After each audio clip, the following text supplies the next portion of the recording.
This evening. For those of you who don't know me and Rob, we are part of the SHAPE team at Hatfield.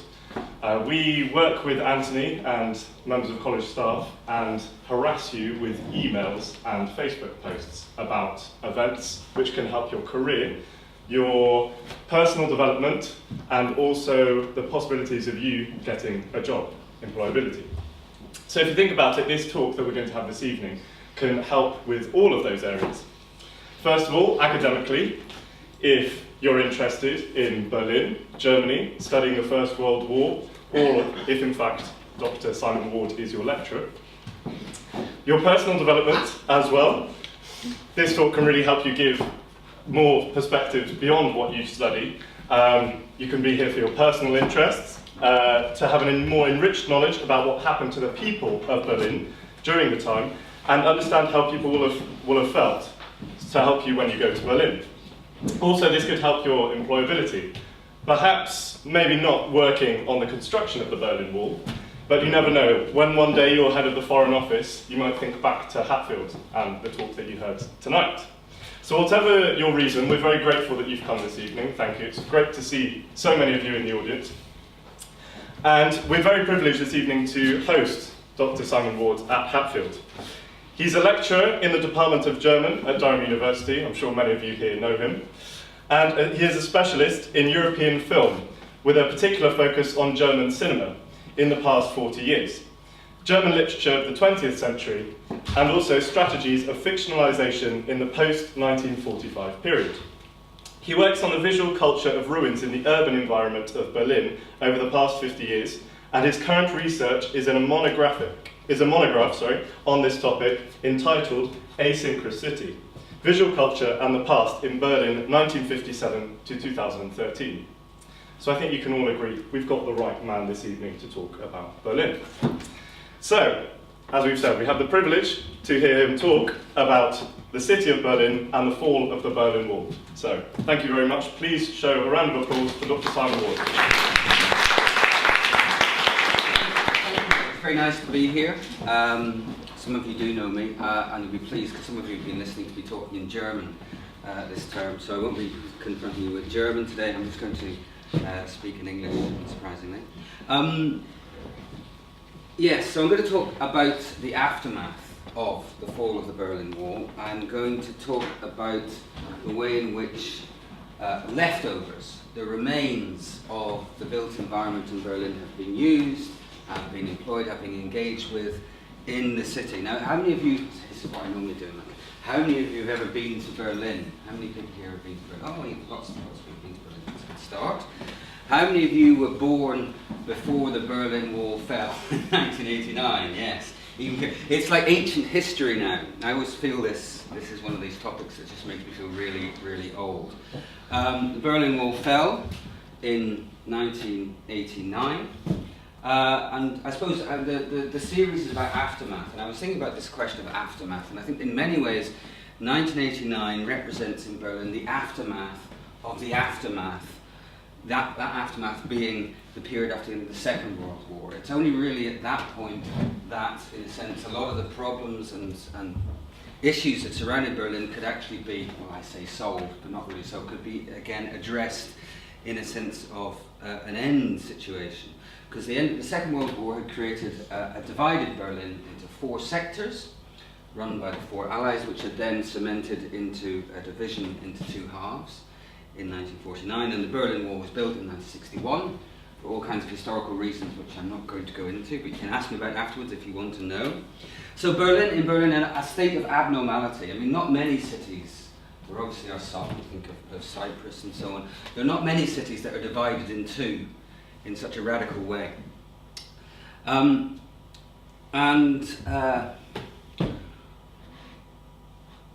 So putting the city back together again after 1989 was never going to be a very easy process. I've watched with much fascination the connecting together of the transport infrastructure, the underground and the S-Bahn in Berlin.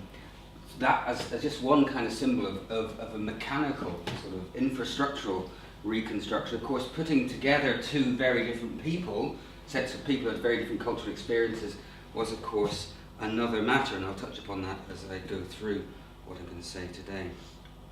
But obviously Berlin and Germany has had an ongoing relationship with the past and what to do about its past ever since the end of the Second World War, in a sense not dealing with it properly to begin with, then dealing with it in a certain way thereafter.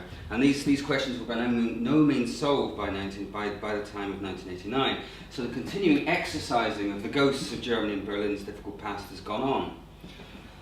Those ghosts have always been most tangible in the material remains in the city. Wim Wenders, filmmaker, wrote in 1987, so it's around the time he made a very it's kind of famous film, Wings of Desire, which I suspect many of you haven't seen. I think my wife now insists on the first year's watching it in her course. That's mainly because of me, because I love this film. If you want to see a film about what Berlin looked like before the wall came down, then Wings of Desire is ideal for that. Wenders wrote, "Berlin has a lot of empty spaces. I like the city for its wounds. They show its history better than any history book or document. The empty spaces allow the visitor and the people of Berlin to see through the cityscape. And through these gaps, in a sense, they can see through time." There's a lot in that particular idea. But this idea that, in a sense, you could visualize the past time was visible in Berlin because it wasn't fully reconstructed, as it were, after the end of the war. There were still gaps, there were still spaces that were left behind, and I'll talk about some of those as we move through. Post-war Berlin, so Berlin since 1989, has largely been the story of a gap-filling exercise, as gradually these wounds have been closed up, if not healed. But the idea of seeing history and seeing the past in this built environment has remained a leitmotif after 1989. It's something that was very present before and has continued. A particular form of appropriating the architectural past that has become dominant, in my first image of many. This is, as you can probably guess, a bit of Berlin. I presume you can all see that. There's people standing at the back. I really feel sorry for you. This is obviously, well, not obviously a bit of the Berlin Wall, but it was a bit that was graffitied after the fact. This, as you can see at the bottom there, it's 1998. At a time when the remnants of the wall are being cleared up and removed, people are reaching for the spray can to say, don't destroy history. And that notion that you can destroy history by removing the buildings is something that is very dominant in a way of thinking about Berlin's built environment. Because after the Second World War, a lot of what happened in Berlin was demolition.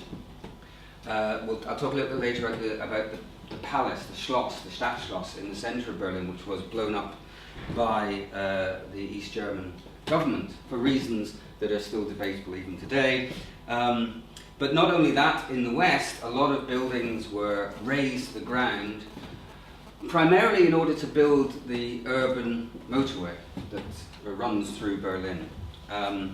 But in the 70s in particular, a kind of critique of this policy that comes in, and to some extent it's a critique of just putting tarmac over the whole city. To some extent also it's a sense that demolishing historical remains is an act of repression, is a refusal to deal with the past which is embedded in these ruins. And there's a particular neurosis there which I don't think the English share, really. We're very happy to have our heritage monuments, and I stand here very close to one, but we don't really have that same problematic relationship to the past, and we obviously preserve stuff now in a different way, and in a sense that builds in also to what was happening in Berlin in the 70s, but there's a specific kind of relationship to a difficult past that's implicit in Berlin. This is the best example of this is the topography of this terrace. Those who've been to Berlin might well have been to see this particular area. You can't really miss it. If you go to Potsdamer Platz, it's just round the corner, and there's lots of signs to direct you there. There's a long story behind the topography of this terrace, topography of terror. It was the site of the Gestapo headquarters in Berlin. and it had been left as a ruin site after the end of the war. It's very close to the wall and to the division between West and East Berlin. And so it was of no particular interest to anyone. In fact, it was so close to the wall, this is the area and this is the wall, so it's right up against the wall, so it was of no value to anyone. No one wanted to put a shop there or anything like that. They did want to build a motorway over it, and that was precisely the moment at which it was rediscovered in the late 70s. And the history of this site then was rediscovered, and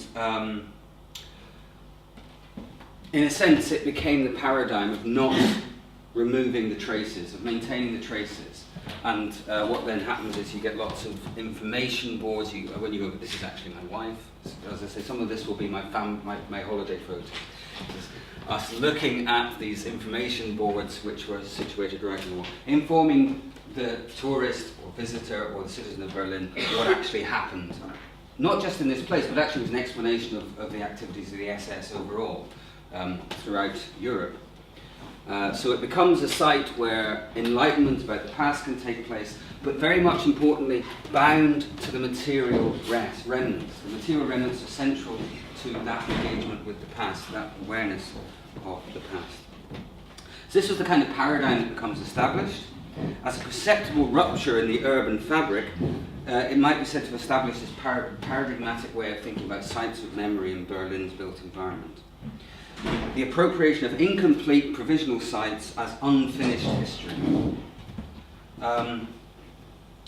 Now, this they had been trying since the early 80s really to put some kind of permanent exhibition for monumental space into completion, and it never really got round to it because people couldn't decide what is the appropriate way to recognise this, to organise this. You can't have anything too monumental. Also, it's a site of perpetrators rather than victims, and that's obviously a very difficult. How do you go about actually properly recognising that? All number of solutions suggested over the years. So we come through into the post-war period, and they still haven't really decided what to do with it. It's still very provisional. Andreas Nachhammer, who was the director of the foundation, observed that it had become a kind of model over the 20 years of its existence. This was in the early 2000s, he says.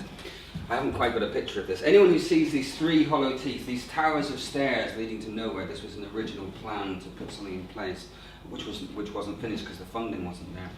They will understand that in the meantime, this site has gained another skin. It has the deeper skin, the Baroque stones along the Wilhelmstrasse, so you've got layers, a sense of layers. So the Baroque stones are going back to the Baroque period. Then come the traces of the Third Reich, the rubble heaps of the post-war era, so it was when it was abandoned, and parts of the Berlin Wall, as we see on that bottom image there.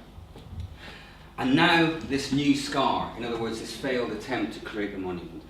At the moment, this is altogether the perfect image of the Berlin Republic. The city terrorized itself with this spectacle. So he wanted, in a sense, he thought it was very appropriate to the memory culture of Berlin that they had failed somehow to actually put anything in place. And in a sense, it becomes a monument to a failed ability to remember properly, to overcome the past.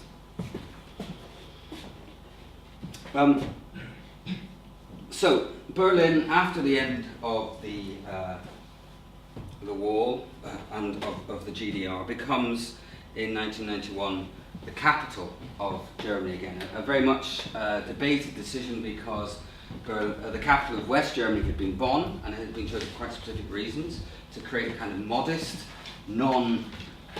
monumental capital in the way that Berlin had been and had also been planned by Albert Speer during the Third Reich. So the return to Berlin brings with it concerns about a revived German nationalism.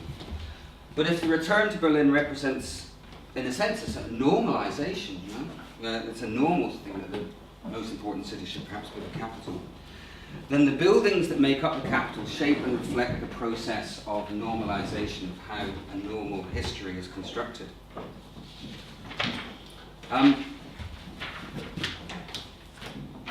Now, the reconstruction of Berlin actually is quite often conducted by non-German architects, and that's quite significant, I think, in the sense they're not burdened by the same sense of the past as German architects would be, who have to think about the relationship to architects like Albert Speer, but also the German traditions, architectural traditions, which are monumental and slightly bombastic. The post-unification period is actually a period of continuity because international architects have been working in Berlin right from the late 50s onwards on various projects. And after 1989 it continues. Daniel Liebeskind builds the renovation of the Jewish Museum.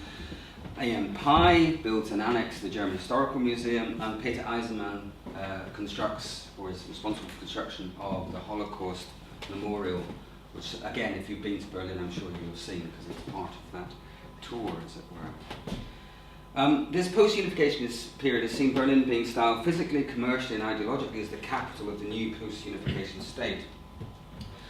And the built environment in Berlin reflects and helps to feed two processes of normalization I'm going to talk about in the construction of a narrative of cultural memory. In other words, how the Germans remember the sense of themselves.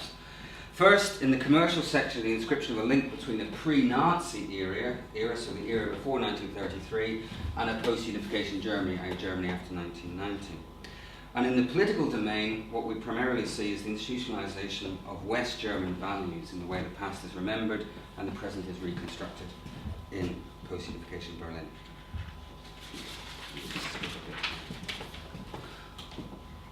Sorry, that's Peter Eisenman's Holocaust Monument. So, yes, this is actually someone else's, the top photograph is actually someone else's holiday photograph from the late 70s. One of my students, a slightly mature student, said, "Oh, I know about this, I went there in the 70s." And so this is a picture of the Reichstag when it wasn't being used. As it were, a bit of it was used as a museum for German history, but it was essentially a defunct building. The wall was right behind it. And below, you can see the Reichstag with Norman Foster's glass cupola on the top. And the broad popular acceptance of Norman Foster's Reichstag reworking with its glass dome symbolising democratic transparency placed on top of the original late 19th century structure shows how the presentation of history as a disrupted series of fragmented layers has established itself. The same principle, and this we're going to talk about, is basically governmental buildings for the next little while. The same principle is to be glimpsed in the pragmatic solutions found for a number of buildings for federal ministries. All the federal ministries had been in Bonn, so they all had to be moved, and the less new buildings you have to build, the cheaper, as it were, it is, from an exchange value point of view. What they do, in a sense, is incorporate the past into the building and seek to avoid a straightforward nostalgia for the past, but try and induce a kind of critical relationship to that past. A paradigmatic example of this, I think, that's the Reichstag. What I do is when I wander around these places, I then go and look round the back and see what is there. And there's this funny wall with a plaque on at the back of the Reichstag, which no one ever looks at. And it's quite curious what little bits of the past are lurking when you wander around. This, however, is my paradigmatic example. Is the attempt to insert the history of victims into the foreground of a building that was once the Nazi Air Ministry, and then after 1949 was used as the Haus der Ministerien, the central ministry of the communist East Germany. And now this building is the finance ministry in the Berlin Republic. So what you have here is all sorts of layers. So you've got the original neoclassical architecture, sort of in that kind of style, with these columns, and then behind it you have a lovely fresco. It's not really a fresco. Mural, as that's the word I'm looking for. A mural of happy workers and peasants from the GDR state, which has been painted on there.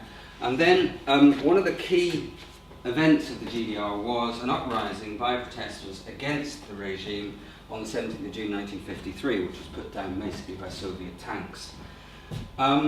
So in order to insert that critical past into these two forms of Nazi past and GDR past, you have this mural, this photograph. You've got a photograph of protesters laid into the space in front of the building.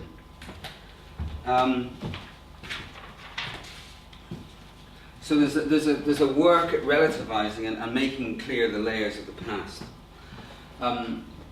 the complexity of such a sophisticated engagement with the idea of the urban environment as a palimpsest of history failed to win public support, however, leading to the hanging,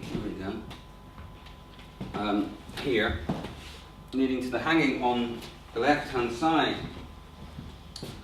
on the vertical corner wall of the building, should I say, of further photographs of the uprising. Okay, so a working group of people who wanted to commemorate this particular aspect of East German history tried to make it more visibly present in a more obvious way. This is where you see the photograph down there. This photograph I took at this particular point in time because it demonstrated the problem of public space, as you have this massive effort for Sicily at the same time, kind of overbearing everything, as it were. As this illustration demonstrates, the normal spectacle of advertising may also undermine attempts to provoke reflection on the building's past.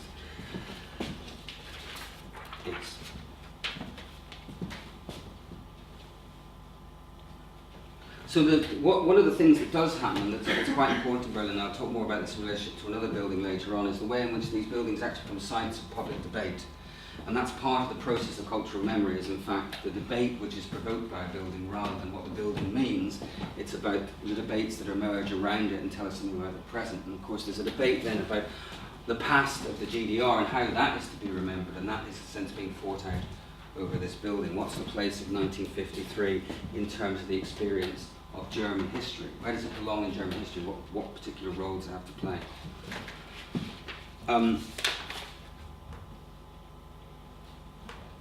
What's interesting about this building as well is that, if I haven't got the photo of the plaque here, so there are plaques on the side, and the plaques remember the GDR, the fact that it was a GDR building, but it doesn't remember the fact that Goering was working in there. So there's always selections going on in terms of what you choose to remember and how you choose to remember it at any particular point in time. This is the latest, or a later attempt to kind of give information, as it were. This is the latest strategy of turning this city into a museum. Anyway, wherever you go, there's history, there are things to learn. I'll skip over the foreign ministry and come on to Hotel Hatfield. Now, far from simply erasing the past, as one might expect, commercial architecture has helped to express a yearning for a kind of normality to German history. Normalization has been often a conservative, neoconservative yearning for a normal German past. Prior to 1989, we had Helmut Kohl coming out with things like the Gnade der späten Geburt, I should have thought of translating this before I started, the mercy of late birth. The fact that Kohl was born too late to be complicit in the crimes of the Nazi regime, which kind of suggests that you therefore don't have to engage with them and we can live in a normal path. And then the moment at Bitburg where Kohl and Reagan suddenly discovered that they're remembering SS soldiers and so on. So there's these kind of moments when you want a kind of normal history, you want to be able to commemorate a normal German past, but this is very difficult to actually achieve. Normalization, I think, the Hotel Adlon, reconstructed after the fall of the wall, represents the return to what Leon Krier, a kind of architect who works in Speer's long shadow, calls the desire for an ostensibly timeless simplicity, clarity and calm. Another example of this would be the reconstruction of the Hackschenhöfe in East Berlin as a site of consumption. Again, referring back to an architectural tradition which actually goes back to the 1900s, the early 1900s. So, as it were, leaping back over the troubled period back to a past which is kind of acceptable and suitable for a modern city. This is most clearly exemplified, I think, at Potsdamer Platz, which always when I look at this photograph, wow, it looks like some kind of American city with the car there if you take it from that particular angle. Now, Potsdamer Platz is a really interesting focus in terms of the paradigms of how the past is incorporated into post-unification Berlin. The physical state of Potsdamer Platz before 1989 is as a remnant of the outcome of the Second World War. the division of Berlin into 4 sectors and the building of the wall. It was in an extremely ruinous condition. There was almost nothing there. Again, if you go and watch Wings of Desire, Wender's film, you'll see how the space looked at the time. But the thing about Potsdamer Platz, it has a historical resonance. It has a historical resonance with the 1920s, with the sense of Weimar Berlin is vibrant and exciting. And this is something which is very much part of the whole idea behind the reconstruction of Potsdamer Platz. Now, the reconstruction of Potsdamer Platz had to deal with the fact that the space was not empty. There were various things there. This is not the Wagen. There was a collection of caravans on Potsdamer Platz. They were then moved. This is where they were moved to, which is why I have an image of them now. But they had to be dealt with. They had to be moved on. There were also buildings left behind.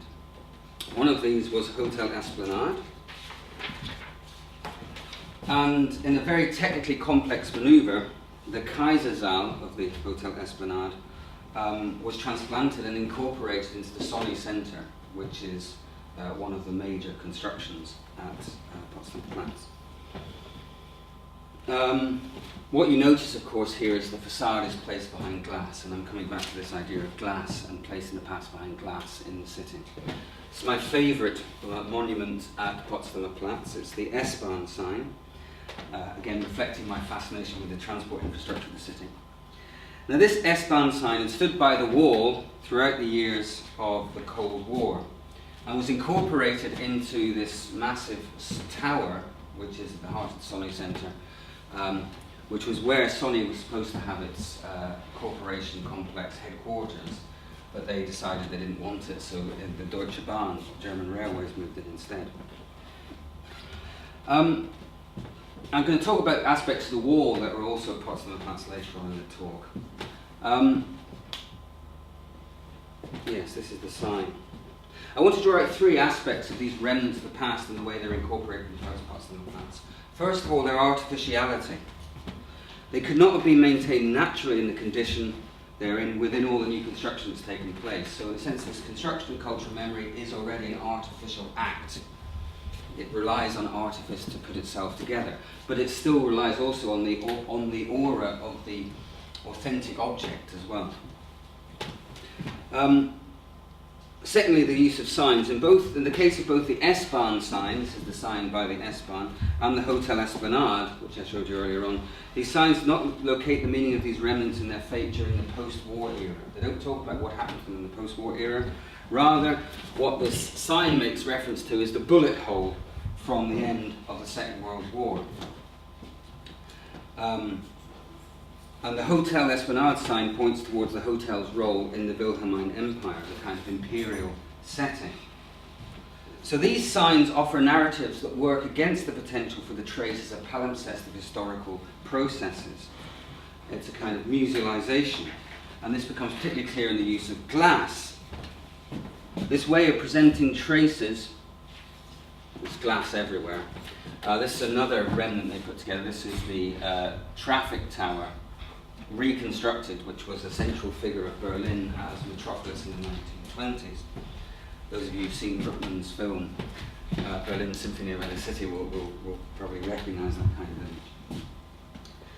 of image. This way of presenting traces has become fashionable in the presentation of the memory landscape of Berlin.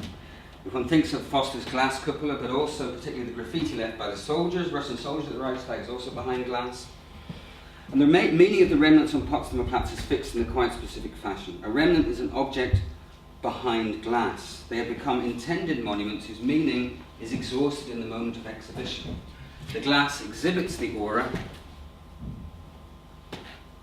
but also dematerializes it and neutralizes it. It makes them almost invisible. When you look at the things, you basically all you see is a reflection of the glass. So, which is all fine, but one of the interesting things about Potsdamer Platz is this particular monument. This is a monument you won't see. You'll find it very difficult. It took me ages to find it. When they constructed the Sony Center, they knew, but it was made clear to them that it was actually being built on the site of the former Volksgerichtshof, which was the Nazi courts of justice, where particular forms of Nazi justice were meted out. And people, unsurprisingly, suggested that there should be some kind of notice made of this, some kind of observation within on the site of the Volksgerichtshof. And Sonny said, no, you can't do that. It'll disrupt people's experience in the Sonny Centre. So what they were allowed to do is put this plaque in the street which says, on this space was the entrance to the Volksgerichtshof. Okay, so there is a monument to this particular bit of the Nazi past, but it mustn't get in the way of the functioning of the city. That was very clear. And it's almost impossible to find. You see these people wandering past without noticing. Not even noticing me taking my picture. So there are limits, as it were, to the way to what can be preserved and how things can be preserved within contemporary Berlin, I think.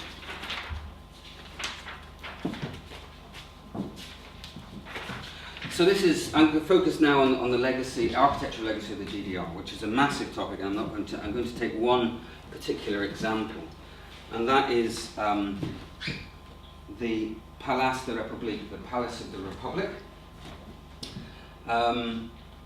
which was a site which was debated for at least 20 years.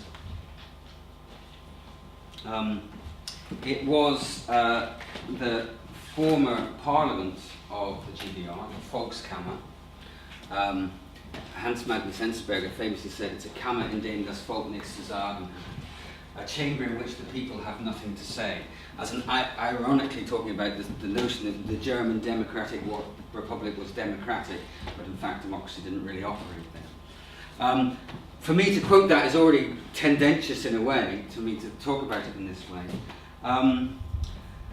I grew particularly fond of this building when I first saw it in the mid-90s. It had functioned as the Parliament up to 1990, and then was closed at the end of the GDR regime, and then it was closed for a longer time because they discovered it had asbestos in it. So that was it gave them a good excuse to close it down, because it was a contaminated building. What do we do with this thing, which is a legacy of the GDR past? Now, the thing about this particular building was that it wasn't just the Parliament. And if I had more time, I would show you a lovely little film of what people did in the Palais de la République in its time. It was built in the mid-70s. And it was a place for social interaction, not just for political decisions. It was a place, as a Haus des Volkes, a house of the people. It was intended as a house of the people. And this, unsurprisingly, evoked a response from GDR citizens who said, this is not just the Parliament, this is a place which we connect with a lot of our own memories, a lot of our own experiences of a past time. And they demanded the maintenance of the palace on those terms. And these are a couple of examples of books which came out in the mid-90s, sort of saying, we need to maintain the palace. As there were people essentially collecting their memories and putting them out there in the public sphere, memories that they associated with it. The problem is, though, for West Germans, this was just like a dead building. It had no resonance for them, had no meaning for them, they couldn't find any connection to it.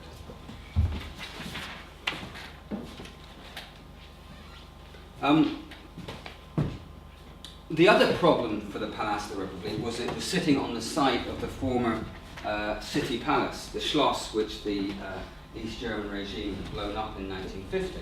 And so in terms of a normalized German historical narrative, the idea of having the Schloss back, this Baroque palace, was a kind of a dream, that we would have the old Berlin as it was with this Schloss, which is obviously also particularly incendiary. One of the things that they did after the end of the GDR, they started digging, obsessed in Berlin with archaeology, and they started digging underneath the surface of the grass and the tarmac which had been laid over it, and discovered some remains of the palace, which then went on show to kind of demonstrate the still continued existence of this particular structure.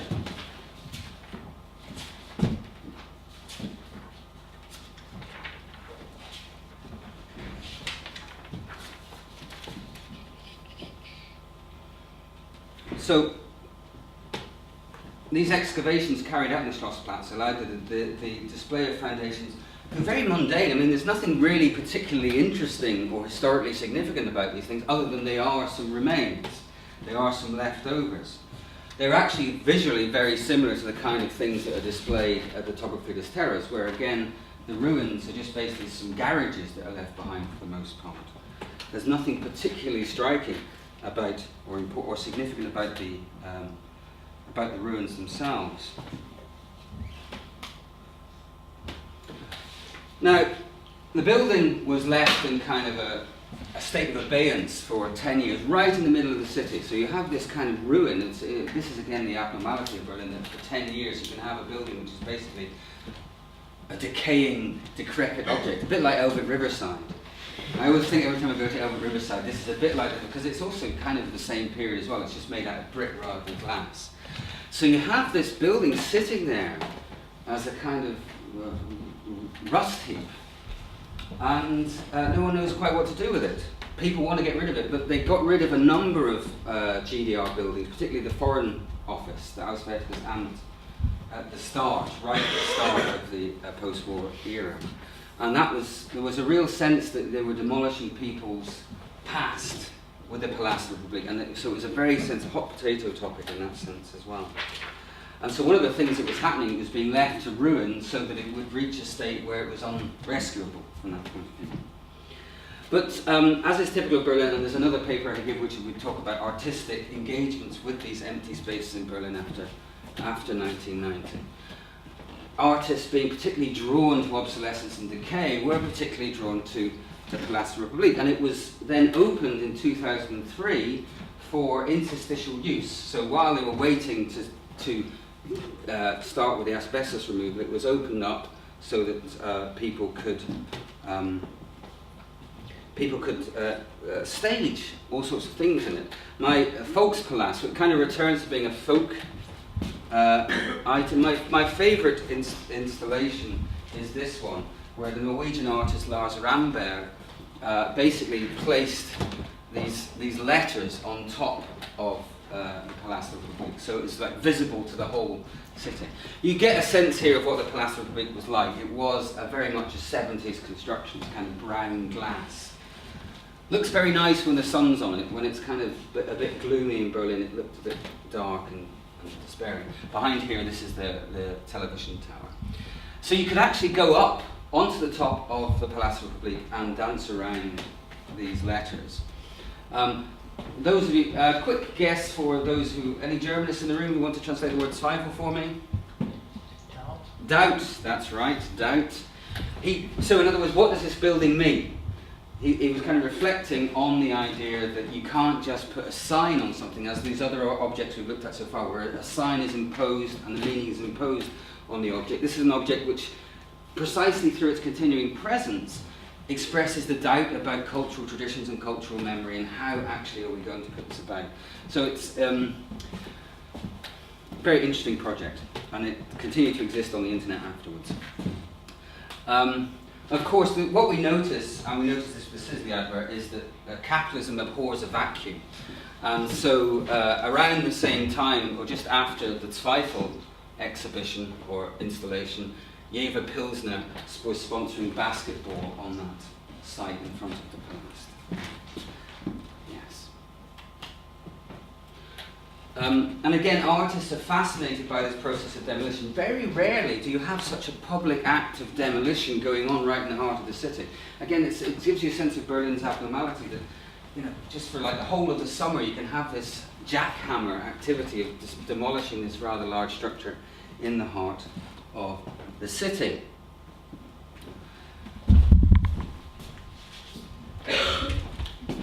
So this is 2007 should I say, is a demolition of the Palast Republik. So what do we do with this in the end? Well, in the end, in a sense, the winners were not quite those who wanted a reconstruction of the Schloss, but basically those who wanted a reconstruction of the Schloss. For different reasons, not so much for the historical reasons that we'll have a Baroque palace which will remind us of the Baroque glory of Berlin 300 or 400 years ago, but rather to do with the nature of the city, as it were. That the city, the idea is that Berlin will have a city centre that is like Paris or like London. These grand, where tourists can gather and have a little quiet, have a generally pleasant tourist experience rather than be confronted with a rust bucket. And this was basically the reason why the argument was won for what is actually being constructed there now.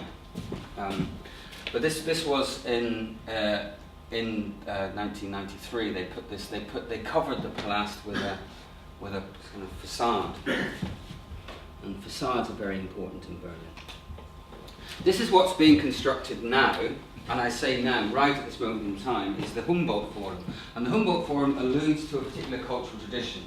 It alludes back to the German Enlightenment thinkers, back to an idea of the German as a cultural nation. The Humboldt Forum is supposed to be, should carry within it, as it were, all the riches and treasures of German intellectual and cultural history. What's interesting about the structure, I was wandering past this a few weeks ago with a friend of mine. He says, "Oh, not another shopping mall," he said, because that's mostly what is reconstructed in Potsdamer Platz and the like in Berlin. Now the thing is, it's not a shopping mall, but it could equally be a shopping mall as anything else, because what's behind it is fundamentally what Tesco used to build their department stores. If you're building a department store, that's what it looks like before you put the casing on. It will have a casing, a facade, which will make it look like the Schloss, but it's actually a fairly standard piece of modern architecture in its, in a sense, prefabrication. So I said I would talk about the wall, so I'll talk briefly about the wall. Now the story of the wall and what happens to the wall itself after the fall of the wall is very complicated and to do with who owns what, who owns which bits of land and so on. And obviously this stuff has a bit of value because it's original, as someone ironically posted, painted on one particular fragment that was lying around in Potsdamer Platz.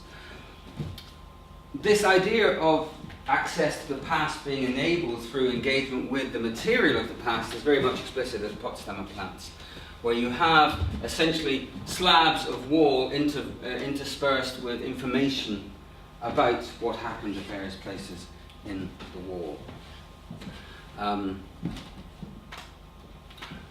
More worrying, perhaps, is the way in which the wall has been incorporated in behind glass again. This is in I think it's the Bundesministerium for the Umwelt, which has been placed at Potsdamer Platz. And what they've done is they've taken fragments of the wall and stuck them behind glass. You can go in and have a look at them inside the Bundesministerium. So, in a sense, the government has eaten the wall and placed it on show. And they obviously choose kind of particularly striking bits of wall, like saying "we come together." In other words, the notion of a nation that has been properly reconstructed. But one of the most striking things, I was in Berlin quite recently, and wherever you go, you find bits of wall exhibited. I found one in a shop just by Alexanderplatz. It was really terrifying. I don't think it was a real bit of wall. I think it was meant to look like a bit of wall. This, however, is a real bit of wall. It's in the Europa Center, which is in West Berlin, a shopping center which was, as it were, one of the key emblematic signs of West German capitalist success after the war. And this now, there's absolutely no reason why there should be a bit of wall there. It has nothing, the building, the Europa Center has nothing to do with the Berlin Wall, but wherever you go, there you go. You get your iPad out, there's a little thing, there's a bloke here with his iPad sort of getting the information down on himself. Now, one of the things that I haven't talked about very much is the continuing engagement with that further past, that past before 1945. And I've got a couple of things I just want to finish with to sort of say how this is how the processes of regeneration and reunification of the city have impacted upon that in a couple of ways. This is a very interesting monument. I call it monument. It's not a monument. It's a Denkmal. It's a Denkmal. Denkmal is right, but monument is wrong. Denkmal is a German word which kind of captures that sense of a spur to thought, a spur to reflection, whereas monument just makes us think of Nelson, Trafalgar Square. Okay, so you mustn't think this is a monument. This is it's actually an artistic installation. by French-Jewish artist Christian Boltanski, who immediately, well actually around the time, just after the wall fell, was in the Scheunenviertel, which is the former Jewish quarter in what was East Berlin, and discovered a house missing, because there were lots of houses that were missing because they'd been burnt down during the war, or bombs had hit them, and the GDR had not had the money or resource, or not been interested in putting the resource into East Berlin's centre to reconstruct that. They rather put the money into the new housing developments on the edge of the city. If you ever go to Berlin again, you must go to Marzahn and have a look at what Marzahn looks like. It's like going onto the moon, in a way, because it seems so different to us, but it's actually very similar to other bits of West Berlin. That's another story. So this house, and Boltanski did research on this house, and found basically the biographies of those who had lived there, and put plaques up to these people. A lot of whom had been deported during the Second World War from Berlin. So it's a memory of a Jewish absence in Berlin, where there had once been a presence, but also using that sense of the scars and the wounds of Berlin that Wenders was talking about earlier on as a way of trying to engage with the past. Now, when I took this photo, probably 15 years ago or something like that, that's what it looked like. Nowadays you can't even get in there. This is me on my holidays one more time coming, and what I do is I go and check on these monuments every so often, check they're still there, and I couldn't get into this one. It's now a gated community. So we have the gentrification of East Berlin, the renovation and gentrification of East Berlin, which is a topic that I could go on for certainly for a long while about, is now imposing itself upon the attempt by me, at least, to re-encounter East German, the past in Berlin, economics kind of winning out. Now this is normal. This is we don't want to work. Maybe we shouldn't get too neurotic about the process of gentrification and, in a sense, closing stuff off. But it's kind of emblematic for me of the way in which certain forms of memory are becoming less significant or less talked about. And this was made particularly clear to me when I was in Berlin, as I say, 3 weeks ago. 9th November 1989 was the day on which the wall fell. And so, to remember this, RBB, the Berlin local news, had a 24-hour rolling coverage of the fall of the wall 25 years after. It was like endless talking about the wall, yes, talking about the wall. And they just repeated the same clips and the same, it was like very boring after a while, a bit like as rolling news is. You know, not much new to report. 25 years ago the wall fell, and they did 25 hours of live coverage of this stuff. And the thing that was organised was these were balloons which covered the whole, well not the whole, they're from Bornholmer Strasse in the north through to Oberbaumbrücke in the southeast. These balloons covered the course of the wall, where the wall had run. Now what's really striking about it was, I decided that as part of the memory of this period, I would run these 15 kilometres in one Sunday morning. So I did. And what was really striking was how there was almost no trace of wall. The only place where I saw wall was either the East Side Gallery, which is one bit of wall which is maintained and is a kind of like open air exhibition. And then a few bits lying around at Potsdamer Platz, and then obviously the bit by the top of Friedrichs Terrace we saw earlier on. Those were the bits where everything else, no bit, you could hardly see it at all. You could hardly see anything. So I ran this whole thing, and then I realised as I ran past this bloke that I would be on the telly, and indeed there I was on the telly, intervening in the historical process, slightly undermining it. But obviously what really struck me was that 9th November is a very significant date in German history, and had been remembered for one particular reason up, I think, to 1989, and still very much after 1989. It was the November pogrom, as we now politically correct call it, and quite rightly so. or as you probably noticed, go Reichskristallnacht, but that obviously has connotations. So it was the night of the pogrom against the Jews in 1938, instigated by the Nazis. Sorry, could you explain why it's politically correct to call it? Because Reichskristallnacht has connotation. You can only use that term because this idea of the Third Reich as a Reich, you can't really accept. You can't use that term other than inverted commas. We should always use Third Reich in inverted commas because that's their self-designation. And the same way, if you accept the term Reichskristallnacht, you accept the designation of Kristall. There's also a long story about who called it Reichskristallnacht and at what point this idea or this term comes about. But over the last sort of 10, 15 years, it's kind of gone out, and the use of November pogrom as a way of describing this has emerged. What struck me about it was that this particular night of November completely wiped out any kind of reference to that particular historical event. And we had this construction of almost a complete German history celebrating itself. And it felt kind of normal, but it also felt kind of strange to realise that the remembrance of the 9th of November 1938 had to be moved one day back. So I'm going to stop there, because I've talked now for nearly 50 minutes, and I'm happy to take any questions you might have.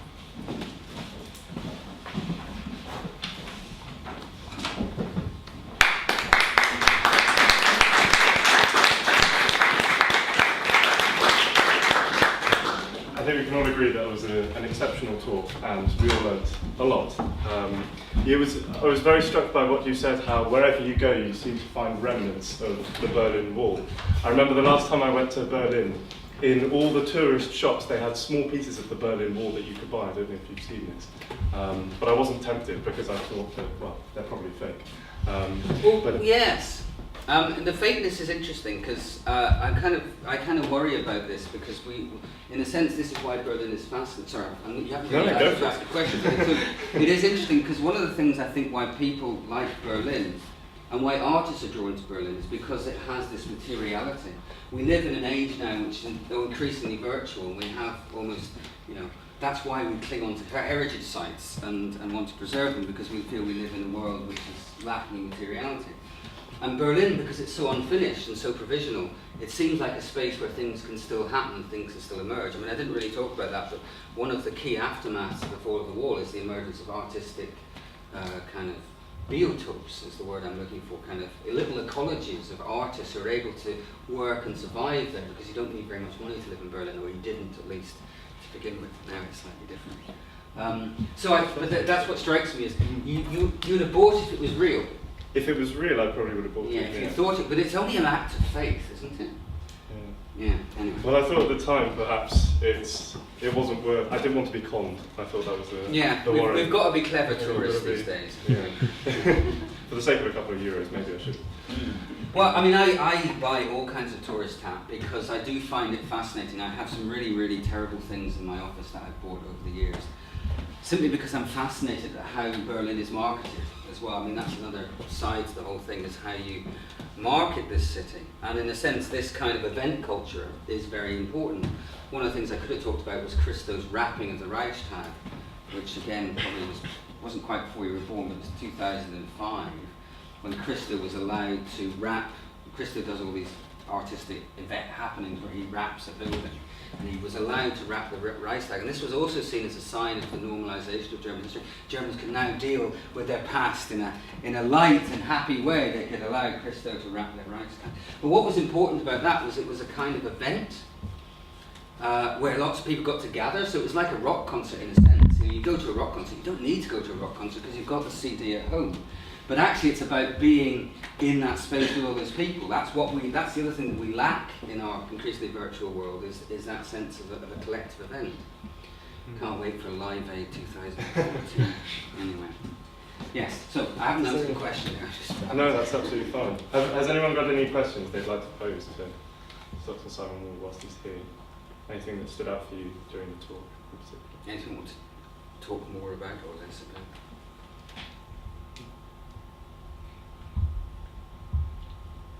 It's always difficult being the first, being brave. You mentioned one movie. What other movies could you suggest? Because we have this Leben ist anderen. Yeah, don't get me started on this one. Movies that, well, what's interesting is the movies that deal with Berlin and its remnants of the past tend to be more before '89. My project deals with from the 50s through to the present. And it's interesting that those movies tend to be more from the late 70s and early 80s. And actually the most interesting ones are of the GDR. There's some really nice East German films because one of the things that goes on in East Germany, expressing critique of the regime in East Germany was very difficult. And literature became a space in which you could do that, and also film. Now, one of the ways that was expressed was by focusing on obsolescence. So, whereas the state was promoting the new and these new wonderful housing developments out in Marzahn, the films would focus on the Prenzlauer Berg kind of decrepit old tenement buildings which had been left to rot. And simply by setting characters in that environment, you already made a kind of political statement that was visible and understandable to a broader audience. So I can name a couple of films: the Legende von Paul and Paula and Solo Sonny from 1980. The first one was 73. Very accessible films, but also really interesting in terms of getting a sense of what East Berlin looked like. That's one of the things about Wings of Desire, is that it doesn't actually take place in East Berlin at all. It's constrained by, so if you watch the film, the Berlin Wall is in it, but it's a reconstruction, as it were, on a studio set. After the war, there's a very nice documentary called Berlin Symphony Eine Großstadt, which should ring a bell to some of my students. They're all kind of looking at me and, oh no, not that. Which is a remake of a film made in 1927, which was about Berlin as this glorious metropolis, and it's remade in 2002 by a man called Thomas Schad. I think it's pretty sure it's commercially available, which looks at the kind of city Berlin is now.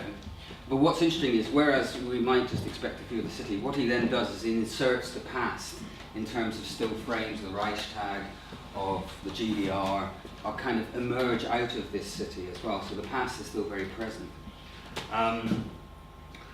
The problem with the German film industry is, Goodbye Lenin is of course a lovely film. I kind of didn't talk about, what I didn't talk about there was Nostalgie, which is this key phenomenon which is associated, and I really should have mentioned it in relation to the Place de la République, the sense that the East Germans have that what they had was better than what they have now. And Goodbye Lenin is an examination of that, precisely that process. Yes, so I think one of the things is, the thing about Wender's film as well is it's very reflective. It looks at the city and it doesn't actually have so for those of you interested in kind of Hollywood narratives, it doesn't really have a story. It just kind of floats over the surface of the city. Those kind of films don't tend to get made anymore because they're not commercially viable enough. Yeah. What you see is that, in a sense, you've moved towards installation art as being the place where the real engagements with that kind of way of engaging with the city has emerged. Thank you. Any more questions? No? Perhaps at the end, if you're sticking around for 5 minutes or so, then if anyone's got any questions they don't want to broadcast to everyone, then you can ask. But for I'm now, really not scary. Yeah, we've got a lot of food for thought, I think, and certainly my head's exploding, I think, now with information. So thank you very, very much. And if we could give a huge round of applause to Simon.